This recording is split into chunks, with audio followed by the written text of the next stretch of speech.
and the whole realm of the occult. And in Exodus chapter 20, verse 3, the first commandment, the Lord said, I am the Lord your God. You shall have no other gods beside me. You shall make no graven image to worship. And he said, if you do, I will require it of the 3 following generations. It will not only be visited on you, but on the 3 subsequent generations.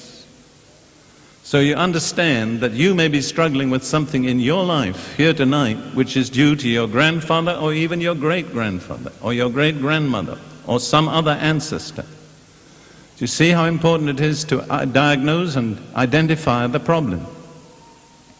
I'll just summarize the other main causes of curses listed here in Deuteronomy chapter 27.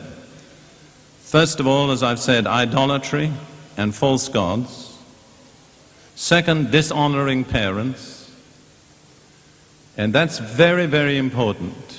I don't doubt that there are some of you here tonight who have problems in your life because your attitude to your parents is not right. Remember, the first commandment with a blessing is the opposite. Honor thy father and mother, that it may be well with thee, and that thou mayest live long on the earth. I want to tell you, in all my experience in Christian ministry, I have never met a person who dishonored father and mother and had it well with them. Never. I don't believe such a person exists. It automatically exposes you to a curse. Now, I don't mean you have to agree with your parents or even do everything they tell you to do. That depends on the way your parents are living.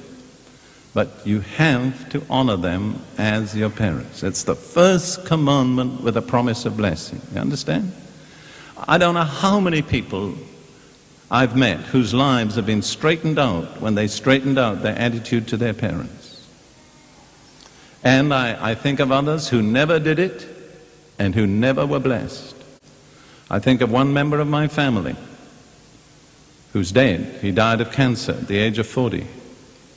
He was saved, baptized in the Spirit, and served the Lord, but he never enjoyed the blessing of God because he never put right his relationship with his mother, who was a spiritist. So he had all the problems you can imagine, but he could have escaped from them if he dealt with his relationship with his mother. See, I'm not talking about theories, I'm talking about things that I know from experience. The next reason, the fact that American Indians in the United States placed a curse on the White House because the American government regularly broke its treaties with the American Indians. And believe me, they know how to curse. They surely do. That's why from 1860 until 1980, every president elected in the 20th year died in office. You can trace that back to 2 things: the American government's unfaithfulness to the American Indians and the fact that Abraham Lincoln, who was the president elected in 1960, permitted a spiritist seance to be conducted in the White House by his wife, who later ended in a mental institution. So you see how this thing just doesn't affect individuals, it affects whole nations. Question every parent must answer for themselves. How do I not exasperate my children? It's today's question from a young dad, a new dad named Matt. He writes, hello, Pastor John, and thank you for taking my question today. Colossians 3:21 warns fathers, do not embitter your children. That's the NIV. Or do not provoke your children. That's the ESV and King James Version. Or do not exasperate your children. That's the Holman Bible. We are to avoid embittering or provoking or exasperating our children so they do not become discouraged. So what does it look like for a father to embitter his children? This text seems super important to me as a new dad, and at the same time, super abstract. What would this look like, Pastor John? Well, I've given a lot of thought to this question recently because I've been working my way through Colossians in Look at the Book. And so let me see if I can hold down my enthusiasm to 10 minutes or so here. Let's put the text in front of us with enough context to make sure we can get this dad in the right frame of mind. Wives, I'm starting at verse 18 of Colossians 3. Wives, submit to your husbands as is fitting in the Lord. Husbands, love your wives and do not be harsh with them. Children, obey your parents in everything, for this pleases the Lord. Fathers, do not provoke your children or embitter your children, lest they become discouraged. Be obedient to their parents, not just their fathers. Children, obey your parents in everything, for this pleases the Lord. But when it gets to verse 23 and the peculiar responsibility for the children's encouragement, he does not say, parents, do not provoke your children. He says, fathers, do not provoke your children.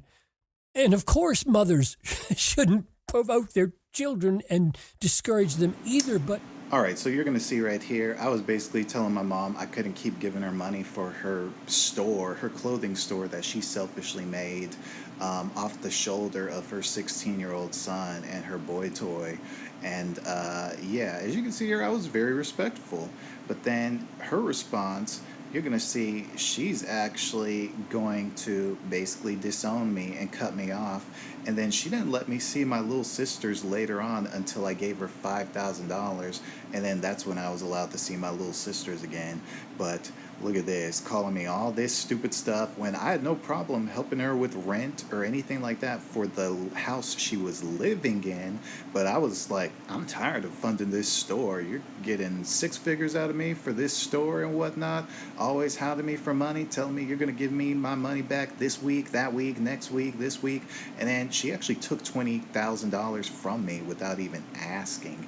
And then her excuse was, I thought it was God telling me that you gave it to me. I'm just like, there's no way I would just randomly give you $20,000. You just took it and spent it all up as fast as possible before I could find out that the money was gone. And as you can see right here, she's talking about, you don't care about me having the means to provide for your sisters. I'm just like, you're just an idiot. You've always been an idiot, because I didn't have no problem paying for the jaw that you got in a fight with your boyfriend. You punched your boyfriend in the stomach, and then he punched you in the jaw. And I'm the one that paid $10,000 for that, just like I was paying for rent for 2 to 3 years. I was doing my dad's job while he's out here having a racist hat on, being a provocateur. And then he wants to call me a provocateur when he's the one who told me he'd run me over and putting his fingers and his fists clasped in his hands in my face. So I think my whole family's cursed, and who knows, maybe I'm probably cursed too, because yeah, over time I didn't have no respect for these idiots. Now God, please forgive me for feeling that way, but they are kind of punks, because my mom sure didn't mind swinging that wooden hanger in my face as a child, about to hit me in the face with the metal hook. Thankfully, I grabbed it before she could actually hit me with it. Just like when I was a child, she didn't have no problem bragging about, oh, I'd be more than happy to kill you all if you all backtalk. As you saw, me being respectful was her definition of smart aleck tone. But yeah, backtalk to her back then was us saying we didn't do that. So she'd call that back talk, and she'd be like, I'd be more than happy to go to jail and set you all straight if you back talk me. But now she don't want to brag about that no more. And then she was the one who told us, I brought you into this world, I could take you out. There's no one else who could have said that to me but my mom, because she's the only one who said that. So my mom very well could have been a spiritist, and who knows, maybe she did curse me. Because another thing too, like I said, talk to an agent of the government. They talked about how alien hits are real, so that's actually a thing.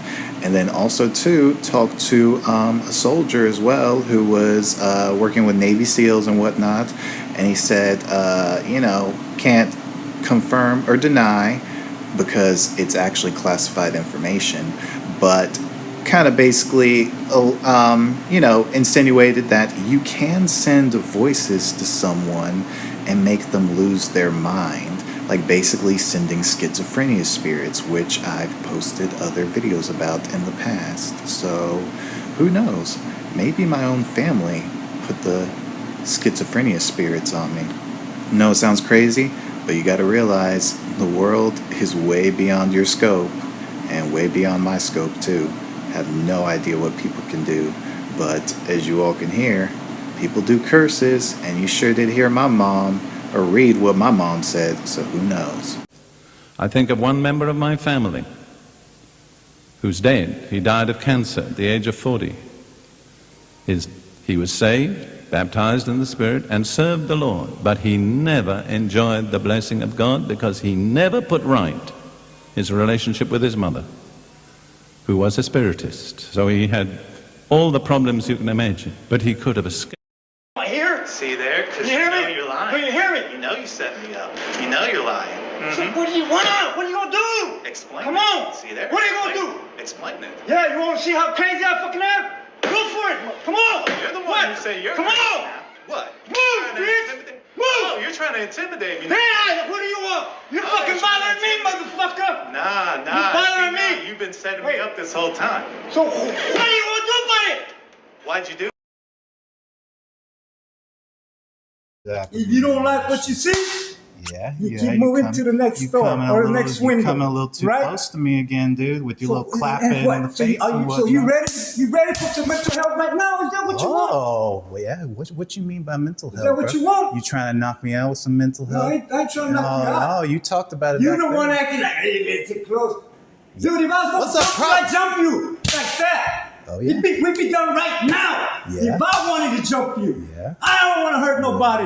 You understand what I'm saying? No, I don't. Yeah. I don't want to hurt nobody. You understand what I'm saying? No, I don't. Talk about it.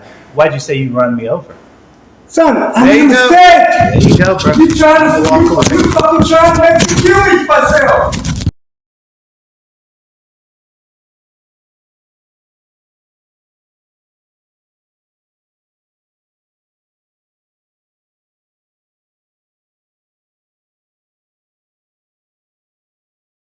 This office is cursed. And we need to do something.